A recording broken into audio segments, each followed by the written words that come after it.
Hey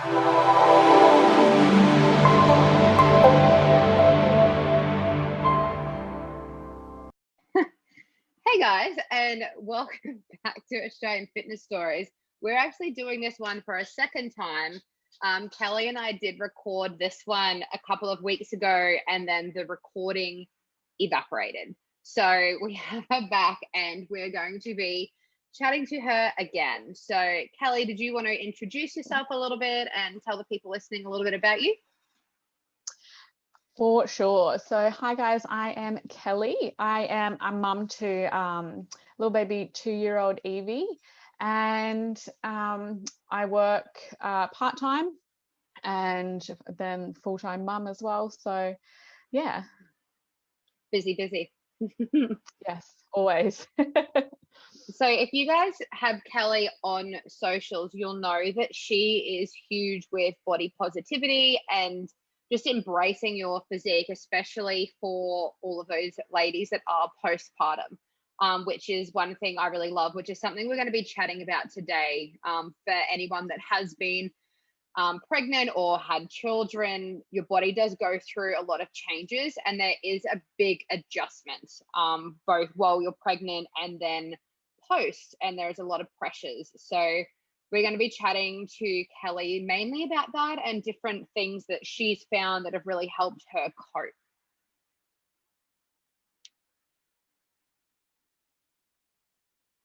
Oh, now, sorry. Yeah. Yeah. So if you just want to sort of jump in and talk a little bit about the things that you struggled with and that you found particularly difficult when you were pregnant and then post bub. Yeah, absolutely. So, before bub, I did not have the healthiest lifestyle whatsoever. I would say borderline alcoholic. Me and my partner just wanted to live every day as it was, drink when we wanted, and just do whatever. And then it was kind of, we had a bit of a discussion about me coming off the pill. So I did that, and 2 days later, I was pregnant. So it definitely happened a lot faster than I could have even tried to prepare myself for. So a lot of things had to change pretty quickly. And then throughout my pregnancy, I had a pretty rough pregnancy. A lot of things seemed to go wrong for me, and I was sick the whole time. And so, yeah, definitely trying to change my lifestyle whilst pregnant, and continuing to go for walks and stuff like that. Because I guess putting on a lot of weight was a big fear of mine, as always being a bigger person. I mean, not really a bigger person. I'm a size 14. Back then I was probably more of a 12. I'm a size 14 now, but in saying that, every story is different, and one store will be a 12 and the next store will be a 16. So I felt like there was a lot of pressure on myself to try and not put on as much weight as was going to happen, kind of thing. And then after having Bub, I couldn't care less at first because I was so infatuated with my child. And then it was about a year on, and I just started looking at myself being like, what's going on? Like, I need to get out more. I need to do more. And then probably about 18 months on, so she's 2 now, so it was probably about 6 to 8 months ago, I just started having the realization that there's nothing wrong with me. I've gone through this and I've had a baby, and I'm still looking after myself, and I need to accept my body as it is now because it has gone through giving birth and all that kind of stuff. So it was hard at first because I was pregnant at at the same time as a lot of big influencers. And because I was pregnant at the same time as them, I was really infatuated with watching their stories and their YouTube videos and all that kind of stuff. And after seeing them give birth and go straight back to a size 4 to 6, I was like, oh my God, what is wrong with me? There's something wrong with me because my body didn't go back to what it was. And I got way too caught up in that world of other people and I guess being influenced by them, which is why they have that name, I guess. But it just got far too much. And so I realized I need to get away from watching these people, because their body is not my body and my body is not their body. So I need to look at what I've got and what I can do for myself, instead of comparing myself to someone else who's had a baby at the same time as me. And so I really stopped. I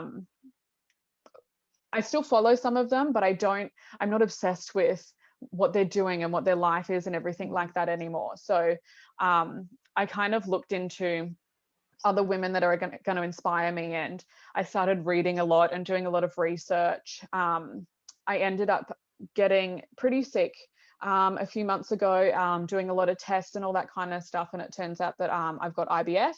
So I did a lot of research into good things for my body and what I can and can't eat, and not really putting restrictions on myself, but understanding what's going to be better for my body, for me to thrive, I guess.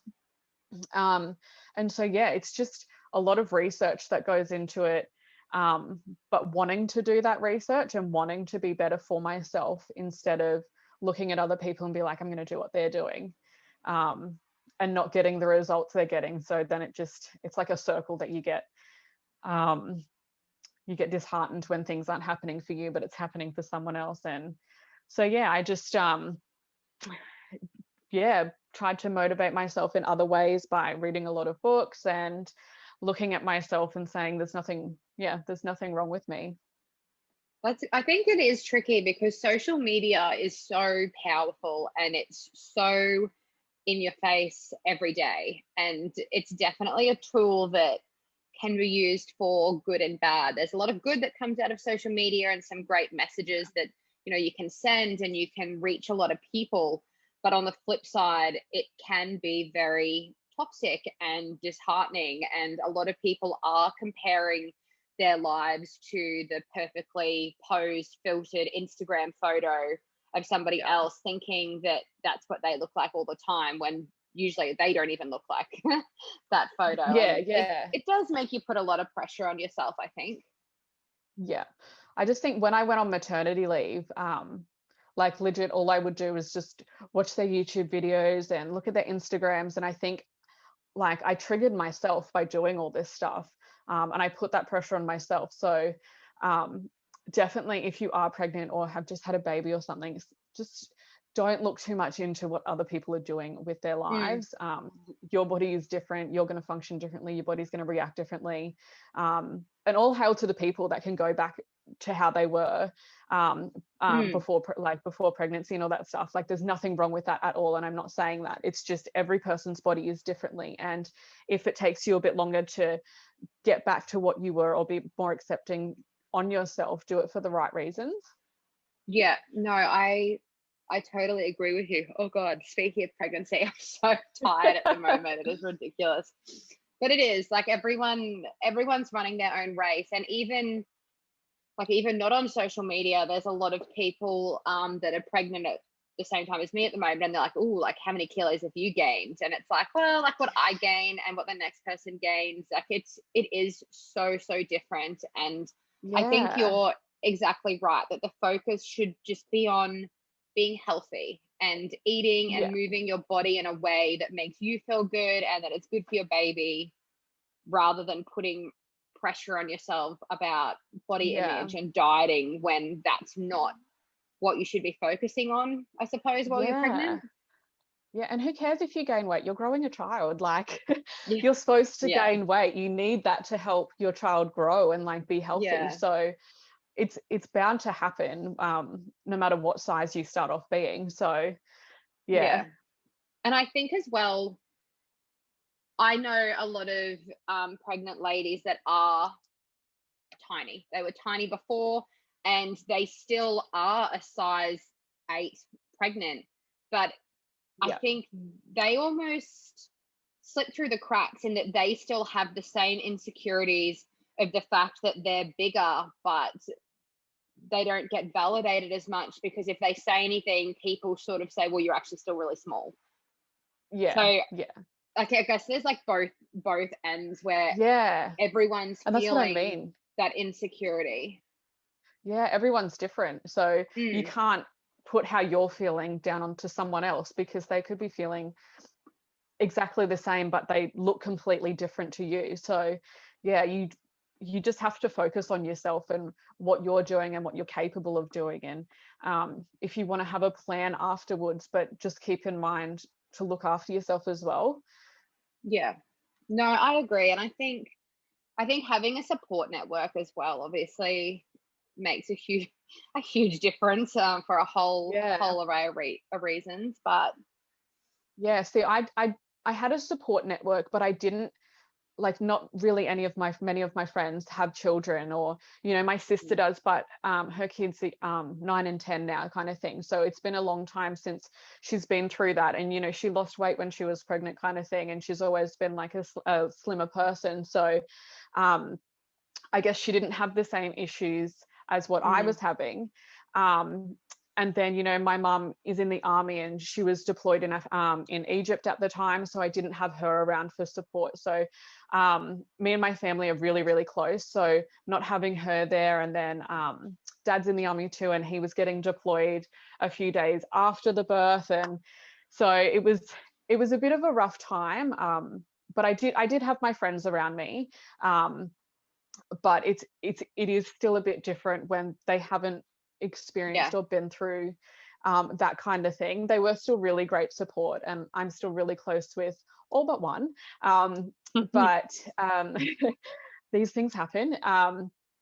But yeah, so definitely finding a good support network. And I think what I could have done as well is reached out to more women um, on social platforms, on Instagram and Facebook, and found groups to be able to chat about these things. That's something I didn't really do because I was so Mm, wrapped up in a whole nother world. But the way of the world these days, there's so many people going through so many things, and Instagram and stuff is so accessible. So mm, meeting people um, who are pregnant, or if you don't have a lot of people around you, it's an easier way to be able to talk to someone. And people always find it's easier to talk to people they don't know, because they're not going to get that judgment from the people they do know, kind of thing. yeah. So yeah, reaching out to other women and finding groups and all that kind of stuff online is always a good thing too. Yeah, there definitely are a lot of groups on, especially on Facebook as well. If anyone's listening Yeah. that is pregnant or postpartum or even trying, if you search like mums, you can do like search your area, which is really Yeah, like handy. So if you mothers search in like groups. mums in your suburb, there's mum groups in your suburb, and you can join them, and they actually meet up in person. If you are someone that is feeling isolated, especially postpartum, or you haven't got your usual support network around you, being able to actually go to little catch ups with other mums that are going through the same things as you, that make you feel a little bit less crazy. Yeah. Yeah, Yeah. definitely. I know at one point I did reach out to one group, and it was actually I didn't end up going through with it because I started putting too much pressure on myself, and I was like, oh my God, I'm gonna have to talk about things. I'm gonna have to do this, I'm gonna have to do that. And I backed out of it. And I think that delayed my progression into Mm, body acceptance and all that kind of stuff. So it can be really intimidating to go and talk to people, or yeah. have one-on-one conversations and stuff like that. But I do think back now and think, that would have been um, a smarter way for me to approach things. But it may have taken me 18 months to 2 years, but I'm here now, and I feel like I'm absolutely thriving. So if it takes you that long, or if it takes less time or even longer, like, just know that you're on the right path, kind of thing. Did you have any sort of like pivotal moments where your mindset shifted, or was it just sort of a gradual bit by bit over the past 18 months? Um, I think it was um, I don't really think there was one moment. I think it was a lot to do with COVID, actually. Um, That's and interesting. yeah, having to push myself outside of my comfort zone in ways of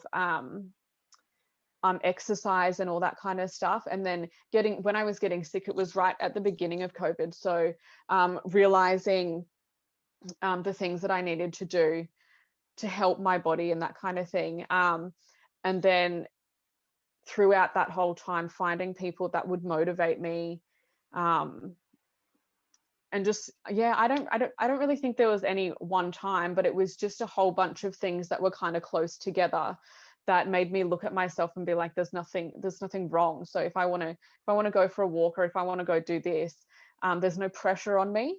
And I just stopped putting that pressure on myself to do that, I guess. I think we do put a lot of pressure on ourselves, especially with like people going into a gym. People get very nervous going to a gym thinking that other people are going to be looking at them and judging them, when in reality, people don't really care. People, Yeah. everyone's in their own bubble. They're working on Yeah. them. We think people are watching Yeah. and judging us, but really, people don't really care what we're doing. Yeah. Everyone's kind of they're just doing themselves. Yeah. yeah, but that is very common, like those sort of social anxieties, getting out of your comfort zone. Like people think you need to be fit to go to the gym, but that's not the case. Yeah. Like everyone's going there to work on themselves to get fit. To work on themselves. Yeah, exactly. Yeah. Yeah, no, yeah, it's the social pressures that we put on ourselves, especially even just going for the meetups and meeting new people, that can be incredibly daunting for some people. And Yeah. I enjoy meeting people, and I still get sweaty palms and a little bit nervous going to Oh, meet people that I don't absolutely. know. Like it's Or like and even people like I've met a few girls from Instagram now, just from like connecting with them and stuff like that. And the first meet is always still like, oh my God, what if they don't like me? Even though you've been speaking for months and like you pretty much know this person already, but you still feel, you put that pressure on yourself, like, oh my God, what if they don't think I look like in my Instagram pictures? Or what if they think that I'm a completely different person? What if I don't recognize them? Like, and you just start yeah. spiraling into this thing where you just start judging yourself and judging the situation. And yeah, there's pressure in every situation these days, and I think a lot of it does stem from social media. It does. And like I went out to dinner the other week, and I was like, I'm not going to see anybody I know. So I just went out in my Birks, in my moo full pregnancy mode, hair a mess, didn't put on makeup because I was like, whatever, like I don't need to impress my husband. And I bumped into so many people that I knew from Instagram, and I was like, oh, like, of course, like, of It's course I always the did. way. And like they're done up looking absolute glam. And at first I was like, look, maybe they won't even recognize me because I'm just in pregnancy mode. But and I was thinking Yeah. like, oh, like, but at the end of the day, who cares? Like, Yeah, who cares? I'm sure you they have to didn't just care. do I'm what makes you sure happy. Yeah, it didn't phase their evening being like, oh, Amanda I'm goes sure out you looking. were a lot more comfortable than they were. Look, the shoes I was wearing versus the shoes they were wearing, absolutely. But Yeah. like, you do put those pressure on yourselves, and especially if you are somebody that does put time into social media, it can be a slippery slope in feeling the pressure that you put on yourself to uphold a Yeah. certain image or a certain look, and like nobody can do that all the time. That's just exhausting. No. Yeah. Well, see, what I've branched off to, so when I first started my Instagram, it was more about well, I mean, I started in 2012, and that's just years and years ago. I love photography. I've studied photography, so it was more just of like a little journal for me to keep memories, kind of thing. And then I had Bub, and I was more about her, and I was getting her into doing some like little brand work and all that kind of stuff. And then I took a step back, and I was like, there's so many creeps on the internet that I don't want my daughter to be Yeah. in every single picture. And all these things started coming through my head. And then I was like, how can I use this platform to maybe help inspire other women or make myself feel better and all that kind of thing. So which is when I started branching out into more body positive type of work. And yeah, I work with an underwear brand who just made me feel so accepted and feel really good about myself, that I was like, wow, so it's not just skinnier, more toned women that get these kinds of things, and someone's taking a chance on me. And I guess that pushed me a lot as well into just showing that kind of stuff. And if I've got a roll showing, or if I've got some cellulite showing and all that kind of stuff, it's normal. Like, don't even put that pressure on myself, because this is how I look. And I would never ever edit anything out of my photos. The only thing I do is chuck a filter on it, and that just makes my eyes look better or my hair look better, kind of thing. But I'd never ever edit something to change my body or whatever, because that's not who I am. This is who I am, Yeah. and what you see is what you get, kind of thing. So yeah, I do my poses and all this kind of stuff that makes me feel comfortable, but I also show, the everyday me kind of thing. So Yeah. just to help. And then I got a message from someone the other day, and it melted my heart. And she's like, I feel more comfortable wearing these clothes that I never thought I could, because I'm a mum and I've had kids and I've done all this stuff, but you've really inspired me to put myself out there and just do what makes me comfortable, kind of thing. And it just that one person, if I can just reach one person, then Yeah. my day is made, my life is made, kind of thing. Because at the end of the day, we're here for us, and we're not here to impress anyone else. You've got to be happy with yourself first, kind of thing. I think that when you're pushing, because like it's still you pushing your comfort zones when you upload, Yeah. your photos and underwear. Like and I guess it's a feel good knowing that you pushing your comfort zones helps one other person or 100 other people or 1,000 Yeah. other people feel more comfortable to push theirs. So it's a bit of Yeah. a ripple effect.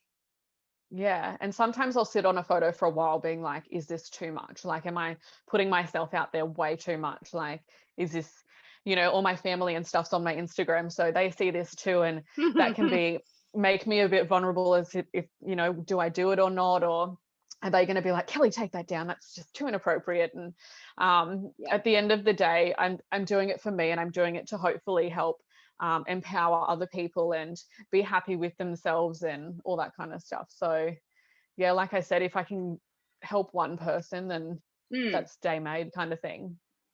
No, I totally feel you. I've had especially since being pregnant, a couple of the photos I've put up, technically I'm not wearing clothes. You can't see Yeah. anything.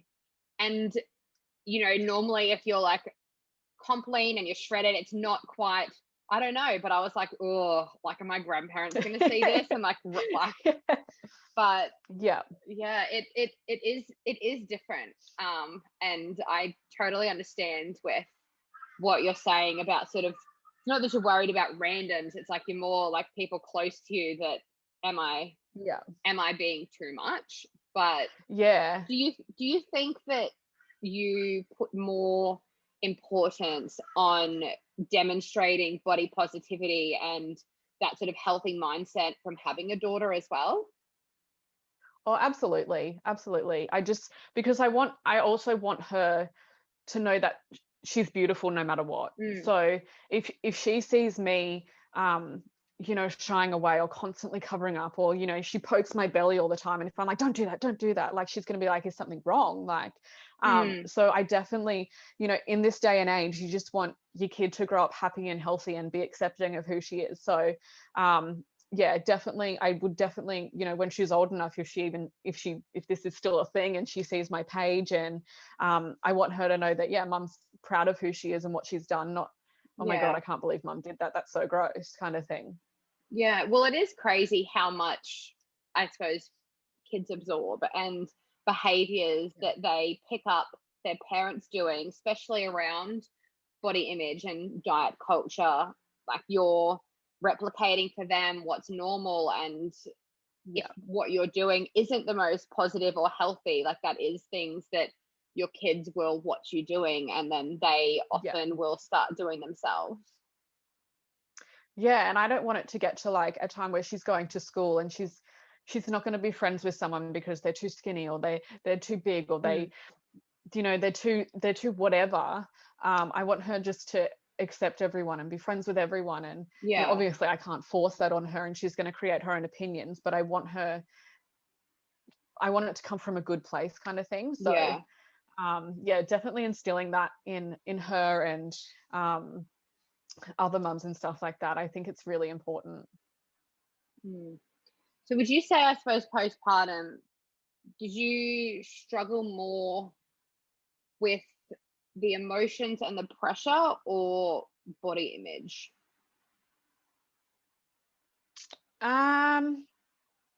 Probably the emotions and the pressure. The body image thing kind of didn't come till a little bit later. But yeah, just the pressure of everything, really. There's just, I don't even know how to explain it. But yeah, just afterwards, putting that pressure on yourself, like you're putting your pressure on yourself to breastfeed, to be a good mum, to know when your kid wants something, to be this person that I guess I didn't really have a chance to sit down and look at myself, but I was just putting more pressure on myself, knowing that I had to eat right, knowing that I had to do this and I had to do that. It completely just drains you, really. And then like I said, about a year later is when I really was just like, holy crap, I've let myself go, I've done this, I've done that, when really all I had been doing is looking after my child, which is what you need to do as well. But you've got to find that balance as well, to look after yourself, because if you're not thriving, then your kid's not going to thrive, kind of thing. Like, it just puts that pressure on you to only look out for your kid and stuff. And I'm not saying that to try and sound selfish or anything like that, but you've got to still look after yourself as well as looking after Bub. I totally agree. And I suppose, like, that's the expression, like, it's easier to pour from a full cup. So keeping your cup full, so you do have that to be able to give your friends or family or your child, rather than if you're running on empty, you haven't got that snap, same. and you're gonna you'll snap and you'll be emotional and you won't be motivated to do absolutely anything. Like, I found myself, especially in pregnancy, I ended up with really bad anxiety and I couldn't leave the house because I was too scared to be seen. I didn't know if I was going to pee myself. Like, I started putting so much pressure on myself that I didn't want to leave the house. So that went on into right after giving birth and stuff like that. I still had a lot of anxiety. And then one day I just snapped over something so trivial and I was like, oh my God, I need to work on myself. And I ended up going on medication and stuff. I've been off it for 2 months now. So looking up in that way. But it was just, definitely putting pressure on yourself. I really think you just need to not. You just need to know that it's going to be okay. And if you need to reach out to someone, do it. Like, my DMs are always open. So, if anyone ever wants to reach out and just say, I'm having a panic attack, or I need someone to talk to, like, it's completely fine and no judgment whatsoever. So what if you could give 3 tips to new mums, or let's go with new mums, as far as feeling a bit more confident, a bit more secure, a bit more happy within themselves, what 3 tips or bits of advice would you give them? Remembering that you are your own person as well. So a lot of the times we get lost in motherhood and it's all just baby, partner, baby, and you put so much focus on everyone else. So just remembering to look after yourself, and that you're a person too who needs love and who needs their own time, and it's okay to want that as well. It's not neglective or anything like that to want your own time after becoming a new mum. So that's definitely something that I'd say is just remember you're your own person and to look after yourself. To stay away from social media. I know it's really hard these days because Bub will be sleeping, okay, I'll have a scroll, or you just sit there and you don't know what to do, so you pick up your phone and have a scroll and stuff like that. But if you can, try and follow people that are going to lift you up and really motivate you, and not people that are going to make you feel pressure or not good enough to go on with what you're doing, kind of thing. And 3 is be happy, look after yourself, read. I found so much comfort in reading and listening to podcasts that it really helped build myself up, like reading really motivational things and things that you feel like you can learn from. I love learning things, so anything that's going to help build my mind and get myself off my phone and off that world of judgment and all that kind of stuff. It really helped me become a better me, I guess. Did you have any recommendations on podcasts or books that people should definitely put on their to read list? Absolutely. So a book that really brought me out of like my shell and kind of stuff like that is Good Vibes, Good Life by Vex King. That's probably my favorite book. I read it in one day. Like I just could not put it down. I was so inspired by it. And yeah, I couldn't put it down. I was just obsessed with it. And then I've just finished Make It Happen by Jordana Levin. I think that's how you say her name. She's an Aussie writer, and just a lot of that's about manifestation and finding your truest self and all that kind of stuff, which I'm really into right now. And I found those two books really inspiring. And then, of course, Tony Robbins. I've only just started listening to a lot of his stuff, probably within the last 4 weeks. And every time I'm in the car, I put a podcast on. Right now, it's been Tony Robbins. I find him so inspiring and so motivational and really up in your face, but it's such a good feeling when you're watching it. Like I was watching one of his documentaries on Netflix the other day, and without realizing, I'm sitting there with a massive smile on my face going, oh my god, yes. And I stopped and I was like, oh my god, what am I doing? It's all right, I'm by myself. So but just things that are really going to lift you up, things like that. Just absolutely loving at the moment. Yeah, nice. I love a bit of Eric Thomas. That was who I used to listen to on YouTube during gym sessions in prep. It was very dig deep and push through kind of motivational, all sort of short stuff. But you're right. Like a lot of self-growth doesn't happen on its own. You've got to put in the work, and for those, like, not everyone's got time to pick up a book, but you drive places. So I listen to audibles in the car when I'm driving. Absolutely, audiobooks and podcasts and like all that kind of stuff. And that's kind of my me time, because I'm by myself. I don't have my kid in the car. Like when I'm driving to and from work and stuff, it's just that's my half an hour drive there and half an hour drive back, and I've listened to a podcast and it just makes me feel fresh, and it's just I love it. No, that's really I very rarely advice. I very rarely listen to music these days. It's always a podcast on when I get in the car, so I don't even know what's trending right now. Me either. I'm deep in listening to audibles about pregnancy and newborn babies. That's really great. So everyone that doesn't already follow you, what are your handles so people can find you on Instagram and check out your content and reach out to you? Oh, awesome. Yep. So it's just Summerville.Kelly with 2 Y's. So SUMMERVILLE.KELLYY. Perfect. And that's really the only thing I'm running off at the moment. No, that's great. I really appreciate you for making the time again for us to have a chat.